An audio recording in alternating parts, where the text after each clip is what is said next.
Okay, in this video, we're going to go ahead and take a look at our first look at polynomials. And one of the things that we're going to do is that we're going to define out kind of like the physique and whatnot of the polynomials.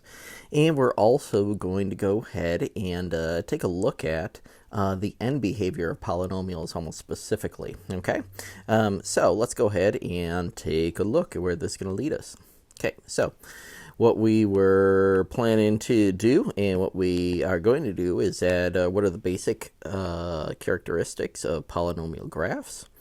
How do I use technology to graph polynomial functions? And what is the end behavior and how can I predict it? Okay, so one way we could look at this vocabulary of end behavior is where is this the polynomial going to go? Okay, that means is it going to and let's start right here, as x gets very large in a positive or negative direction. So that means it's getting super big, okay, in a positive direction right here, which makes sense because that's the positive part of the x-axis right here. It just keeps going, keeps getting larger and larger. And this direction is going to go ahead and be when x gets really, really large in a negative direction, okay? So basically what happens is that as x increases, we could have two different scenarios. Is that as x increases, then f of x or y could increase infinitely, okay? Or it could go ahead and decrease infinitely, all right? So either as x gets really large positively, y could go up positively forever or down positively forever. And the same is going to go ahead and hold true for the negative, is that y could go ahead and increase forever or decrease forever. And when I say forever, it eventually is going to go ahead and might do like a little squiggly, but eventually it's going to go ahead and go in some direction, which is called the end behavior. And that's important when we are sketching graphs to know where polynomials go at the either side of, or, you know, as x gets really positive or x gets really negative, because it helps with sketching and understanding the nature of the particular polynomial. So let's go ahead and take a look at how we're going to graph these guys out, putting them in a graphing calculator and see the different results and try and make some predictions about polynomial end behavior. Okay, so for this, we're going to go ahead and take a look at, I'm going to punch these into each one of these graphs that we see down below. I'm going to put them into the TI-84 that we have, and just get a good look at the way that these graphs are shaped, so we can see what's going on as far as the different shapes that they could generate. Okay, so some screenshots from the TI-84 graphing calculator here shows that the four different ways that things could go ahead and flesh out. We have this guy right here that we can see as x gets large in this direction or really negative in this direction, y is going to go up and then up, okay? And then we have this guy right here, which we got a parabola that is pointing down. And so when x gets large in these directions, then y gets really negative. Okay, so it's going to be going down. And likewise, we have this guy. And as x gets large in that direction, y is going to be going up or increasing, and as x gets really, really negative, y gets really, really negative. And then finally, when we switch it on over to that guy, we have this business of when x gets really positive, then y is going to get really negative, and then when x gets really negative, y gets really positive. Okay, so we're going to build on that and kind of make some of the discoveries with this, okay? And one of the things that I want you to take a look at and maybe just make an observation and, you know, jot it down in your head mentally is that what does these things have to do with the graph? And think about terms of positives and negatives, where the signs are, and even and odd exponents. Okay, so just again, just make a quick observation before we start in on the next part, and yeah, I will see you in the next part, and we're going to expand on those mental observations. Okay, so some of the properties of polynomials before we go ahead and start to take a look at that our mental observations that we just did is that one thing, well, basically three definitions, okay, or I should say conditions, okay? So properties of polynomials mean that they are always continuous. That means is that they have no breaks, okay? So this is a polynomial right here, and the reason being is that you can see that it's smooth, right? And it doesn't have any breaks, and it's going to be going in that direction. Whereas this is not a polynomial because it has a break right there. So the graph goes up to this part, and then it stops, okay? And then it jumps over here. So that would be an example of not a polynomial, okay? And the next part is going to be they are smooth and rounded with no sharp turns, okay? So you can see that this guy right here, also very smooth, right? And there's no sharp turns, unlike, so that would be a polynomial, an example of a polynomial physique, where this is not, because we would have a sharp turn right here because that would be an absolute value graph. And so therefore, that would not be considered a polynomial graph. And then finally, I have this predictable end behavior. And that's what we've been talking about as x gets large, both positively and negatively. What does y do positively and negatively? And that's what we're going to go ahead and be working on in the next part. If it's predictable, how do I predict it? So let's go ahead and take a look. Okay, so we're going to go ahead and start this predictions of end behavior using the leading coefficient test. So let's go back to one of the examples from the previous page and take a look at it. Okay, so this was our parabola. And notice what we're going to do is that we're going to take a look at A, and this guy right here, and A, we're going to note whether it's positive or negative, and the exponent if it is going to be odd or even. Okay, now a few different things that we need to go ahead and have hammered out is that when we have a polynomial, there could be, we're just looking at the leading coefficient. So this part right here, this could go ahead or has to be the first term. So that means is that a polynomial could have a bunch of more terms. For example, if I had 3x squared plus 5x plus 1, we're only looking at this term right here, okay? And likewise, if I were to take a look at this leading coefficient test just for something simple like x squared, I would take a look at this, which is going to be a 1, which I know is going to be positive, and this guy, which is going to be even. So this means is that as x gets positive, so I'm going to write this, x says as x gets positive, all right, infinitely, then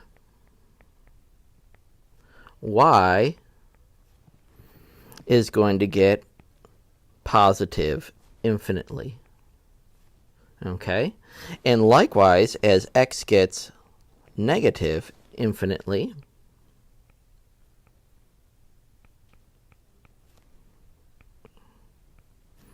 then y still gets positive infinitely. Okay?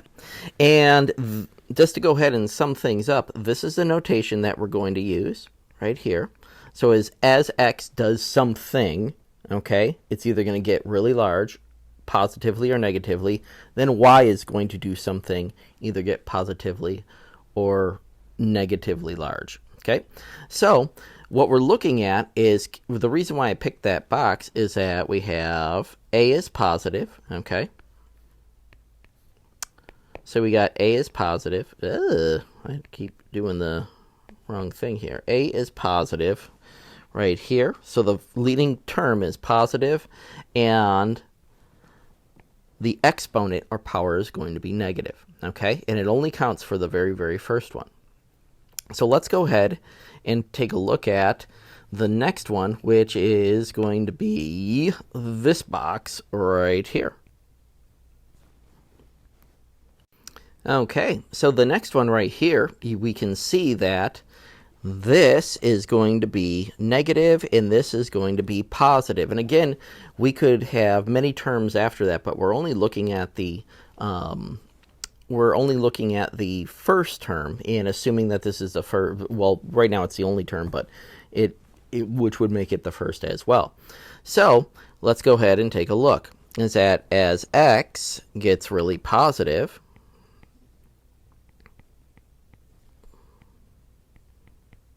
then y gets really negative.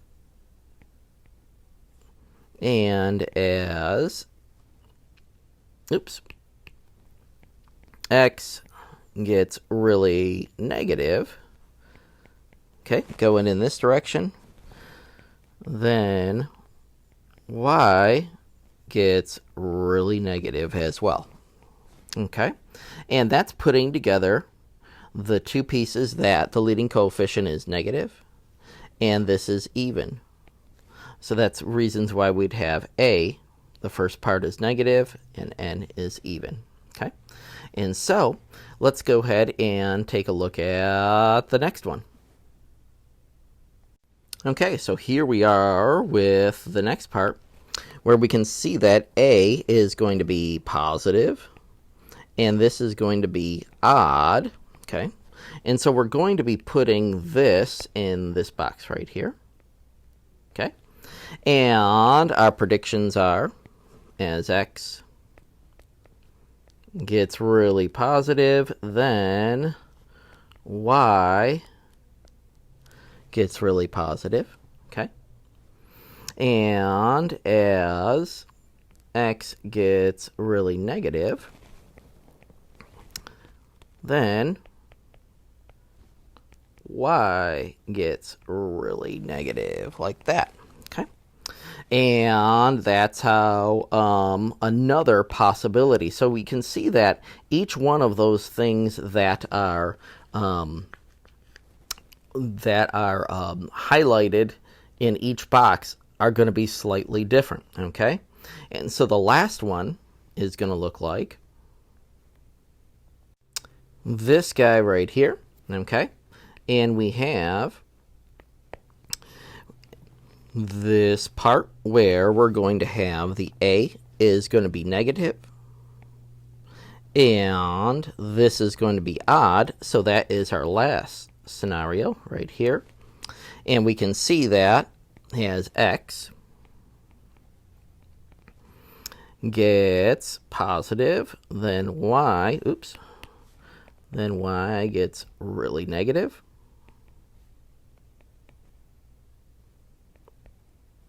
Okay, and then we're going to go ahead and take a look at this part as x gets really negative,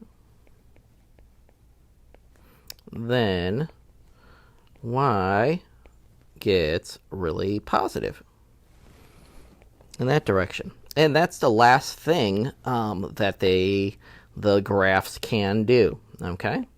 So something that I want to make sure that you know is that our buddy here, John Travolta, has been teaching us all along with the shapes. So let's go ahead and admire the shapes that he has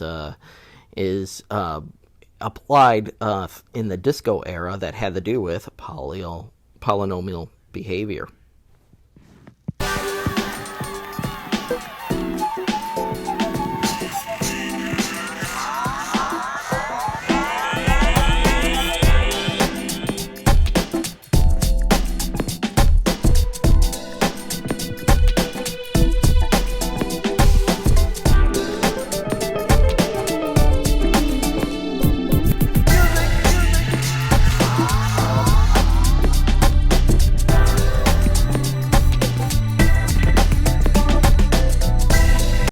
Okay, so everything's been kind of leading up to this. Let's go ahead and use this leading coefficient test. So here we go. We have the first one, and the first one is going to be f of x. And I still have that large marker on. Let me turn that off. Okay, so here we go. So the leading coefficient, one of the things that we want to make sure that this is in standard form, which all of these are, which means what we've practiced before, is that the highest power is first, and then each power afterwards is going to be less than the previous one. So that said, is that it looks like we have this part is going to be negative, and n is going to be odd. So we look at this, and we can see that if a is negative, right, and n is odd, it is going to look like that guy, okay? So that means as x gets really large, okay, then y is going to get really negative. So let's fill that in. So as x gets really large, the y, or the f of x, is going to get really negative. And as x gets really negative, then y gets really positive. And so it is going to look like that. So the end behavior, I'm just going to go ahead and say as x gets really large, then f of x is going to get really negative. Okay, so the graph in that essence is going to be going down here somewhere. Okay, and that's all we know. Okay, that's the only thing that we're predicting. And likewise, as x gets really negative, then y is going to get really positive. So we know that the graph is going to be going up here somewhere. So what I'm going to do is punch this into the TI-84 and see, does the prediction work, or does the leading coefficient test work? Okay, so there is the actual graph of the function that we have right here. I covered it up quite a bit, so I'm just going to write it again. Okay, this guy. And notice that we predicted the end behavior, that this is the same as this, right? And this is the same as this. So that's all good stuff. Okay? So that's how you basically use that prediction, using each one of these particular functions here. So what I want you to do is pause the video, okay, and try each one of these, g of x, h of x, and L of x, and tell what each a is. Oops, not n. So a is for each one of those, and n is for each one of these.